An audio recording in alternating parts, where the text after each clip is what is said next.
सभी को जय माता दी। कैसे हैं आप सब? उम्मीद करता हूँ आप सब सभी अच्छे होंगे, स्वस्थ होंगे, मस्त होंगे, प्रसन्न होंगे।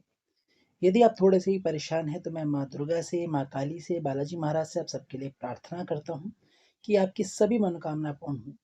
आपके घरों में माँ काली का निवास रहे, माँ दुर्गा का निवास रहे, बालाजी महाराज का निवास रहे और आपकी सभी मनोकामना पूर्ण हो। आप सबका माँ दुर्गा, महाकाली, बालाजी कृपा चैनल पर हार्दिक स्वागत है। यदि आप सब चैनल पर पहली बार आए हैं तो चैनल को लाइक, सब्सक्राइब और शेयर कर दीजिए। साथ ही जो बेल आइकन का बटन है उसे प्रेस कर दीजिए ताकि आने वाली सभी वीडियो का नोटिफिकेशन आपको मिलता रहे।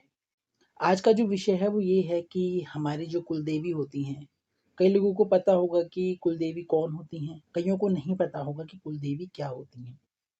तो आज का जो विषय है वो कुल देवी देवताओं के बारे में है कि हमें कुल देवी देवताओं की सेवा, पूजा, स्मरण क्यों करना चाहिए, क्यों ज़रूरी है, हमें क्यों पूजा करनी चाहिए कुल देवी देवताओं की। कई लोग कहेंगे कि ऐसा कुछ भी नहीं होता, कुल देवी देवता जो होते हैं वो इष्ट देवता ही होते हैं।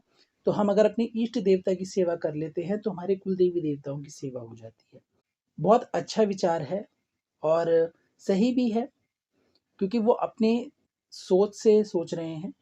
पर अगर आप अपने कुलदेवी देवताओं के बारे में नहीं जानते कि आपको आपका जो आपके घर की रक्षा कर रहे हैं, जो आपके परिवार की रक्षा कर रहे हैं, आप उनके बारे में नहीं जान रहे। आपने कभी अपनी किसी भी बुजुर्ग से ये नहीं पूछा कि हमारे कुलदेवी देवता कौन है, जिन्होंने हमें हमें यहाँ तक पहुँचाया या हमारी पीढ़ी आगे जा रही है, ये कैसे जा रही है। कोई तो कारण है, कोई तो ऐसा संरक्षक होगा जिसने जो हमारे घर की रक्षा कर रहा है, हमें हर बुरी ताकत से, बुरी चीज़ों से बचा रहा है। तो आज का विषय यही है कि जो हमारी कुलदेवी होती हैं वो क्या होती हैं। जो हमारी कुलदेवी होती हैं, जहाँ तक मेरा अनुभव है मैं उसके बारे में बात करूँगा। तो जो हमारी कुलदेवी होती हैं वो हमारे जीवन का, हमारे परिवार की आधारशिला होती हैं, वो आधार होती हैं। और हमारे घर की रक्षा भी करती हैं, हमारे परिवार की, कुल की रक्षा करती हैं। और ये जो शक्तियाँ हैं, ये माँ भगवती की सेविका होती हैं, माँ भगवती की तेज से उत्पन्न होती हैं, हुई हैं। और जो हमेशा किसी न किसी रूप में आकर हमारे घर में विराजमान रहती हैं। और कहीं गाँव में जाओगे आप, कहीं भी गाँव, कस्बे में जाओगे, वहाँ अभी भी ये पूजा होती है। लेकिन शहरीकरण होने के बाद शहरों में कुल देवी देवताओं का कोई निशान नहीं है, कोई नाम नहीं है। कई लोग जानते हैं, कई लोग अपने घरों में भी सेवा करते हैं, पर बहुत सारे लोग ऐसे हैं जो जानते ही नहीं हैं और हमेशा परेशान रहते हैं। तो अगर आप अपने कुलदेवी देवताओं की सेवा करते हो तो आपको क्या मिलता है, क्यों करनी चाहिए पूजा, ये सब इसके बारे में आपको आज बताऊंगा।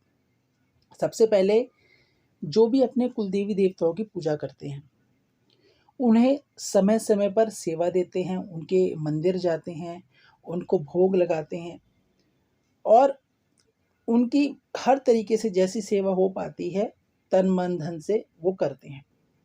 उनके परिवार पर माँ भगवती की या आपकी इष्ट अगर माँ काली हैं तो माँ काली की आपकी माँ काली की विशेष कृपा आपके ऊपर रहेगी। माँ दुर्गा है तो माँ दुर्गा की, भगवान कृष्ण है तो भगवान कृष्ण की रहेगी। पर कुलदेवी की सेवा आप करते हो तो आपको अपनी इष्ट की कृपा आराम से मिल जाती है।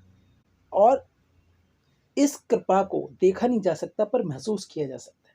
जैसे अचानक आप अपने घर गए, आप किसी चीज़ से परेशान हैं, आपके घर में संतान नहीं है, तो आपको अचानक से उसकी खुशखबरी मिल जाएगी कि आपके घर में संतान आने वाली है या आपके घर में कोई नया कार्यक्रम, धार्मिक कार्यक्रम, शुभ कार्यक्रम होने वाला है। मतलब हर तरीके से एक जो सकारात्मक बदलाव है आपके जीवन में आने लग जाता है और आपके वंश को आगे बढ़ाने के लिए ये शक्ति कार्य करती हैं। दूसरा, माँ कुलदेवी की सेवा करने से कुल की रक्षा होती है, ये मैंने आपको बता दिया। आपके घर में अन्न धन की कभी कमी नहीं रहती, आपके परिवार में कभी कंगाली नहीं आती। माता अन्नपूर्णा आपके घर में सदा विराजमान रहती है। माँ लक्ष्मी की कृपा आपके घर में रहती है। माँ सरस्वती की कृपा आपके घर पर रहती है और आपको किसी भी भीषण कष्ट का सामना नहीं करना पड़ता। जो अपनी कुलदेवी की सेवा करते हैं, मैंने जहाँ तक अनुभव किया है, जिन्होंने अपनी कुलदेवी को मनाया है उनके घर में कभी भी किसी कार्य में रुकावट नहीं आती, आती भी है तो दूर हो जाती है। और क्या क्यों करना ज़रूरी है इसके बारे में बताऊंगा। आपके घर में किसी की अकाल मृत्यु नहीं हो पाएगी, और आपके घर में अगर कोई किसी का एक्सीडेंट होने वाला है तो वो एक्सीडेंट से बच जाएगा। मतलब आपके घर में कोई ऐसी अचानक से जो घटनाएं दुर्घटना होती हैं उनसे आप बच जाओगे।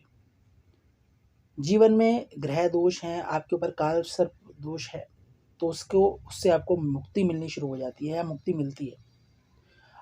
आप लगातार सेवा करें कुल देवी की तो आपको इन सब दोषों से मुक्ति मिलती है।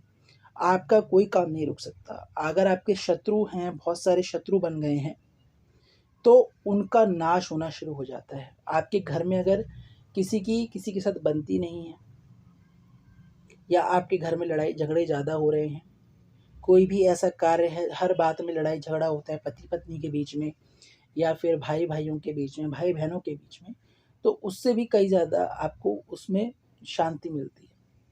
पर जो कुलदेवी की सेवा है वो आपको लगन से करनी होती है। हर व्यक्ति को, घर के हर एक व्यक्ति को उसमें सम्मिलित होना ज़रूरी है। ये नहीं कि एक व्यक्ति कुलदेवी की सेवा करता है, बाकी जो है सोचते हैं कि एक कर रहा है तो हम क्या करके करेंगे, तो फिर जो फल है वो उस व्यक्ति को ही मिलता है जो जो सेवा करता है, बाकियों को कुछ नहीं मिलता। ये सत्य है, क्योंकि उन्होंने तो सब कुछ उस पर छोड़ दिया, सोचा कि वो कर रहा है, लेकिन ऐसा नहीं है। आप सबको भी अपना सारा योगदान तो नहीं देना, पर थोड़ा थोड़ा तो दे सकते हो आप लोग, तो वो आपको ज़रूर देना है।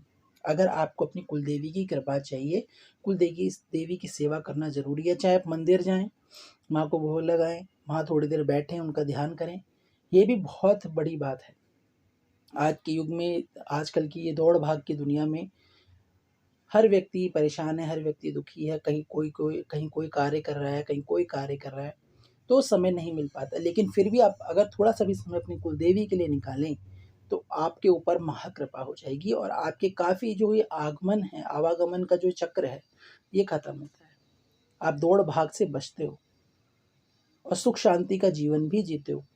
पर आप शुरू तो करो, जब तो ये सब आपको प्राप्त होगा। और आपको क्या मिलता है, सबसे बड़ी बात, जब भी आपके ऊपर कुलदेवी की कृपा हो जाती है, वो प्रसन्न हो जाती हैं आपकी सेवा से, उस घर में कभी जादू टोना या तंत्र मंत्र काम नहीं करते, प्रभावहीन हो जाते हैं। अगर कोई बहुत बड़ी बीमारी है तो उसका समाधान मिलने लग जाएगा, वो समाप्त होनी शुरू हो जाएगी। आने वाली जो पीढ़ी है वो संस्कारी होगी, निरोगी होगी, ये सत्य है। यदि आपके इष्ट आपसे प्रसन्न नहीं हैं, चाहे वो हनुमान जी हों, चाहे वो माँ काली हों, चाहे माँ दुर्गा हों, कोई भी हो सकते हैं, भगवान कृष्ण है, भगवान शिव, अगर ये सब आपके इष्ट हैं या इनमें से कोई भी आपके इष्ट हैं, तो अगर आपकी कोई कुलदेवी हैं तो आप उनकी सेवा करना शुरू कर दीजिए। उनको एक जल का लोटा ज़रूर अर्पित करें, उनको स्नान कराएं, उनको भोग लगाएं, है ना। आपको नियम से करना शुरू कर देना है, तो आपकी इष्ट की भी कृपा आपको मिलने लगती है। आपकी हर तरफ से, चारों तरफ से आपकी रक्षा होती है, दसों दिशाओं में आपकी रक्षा होती है। आपके शत्रुओं का नाश हो जाता है, हर तरह की बीमारी का नाश होता है, जो मैंने आपको सब बता दिया।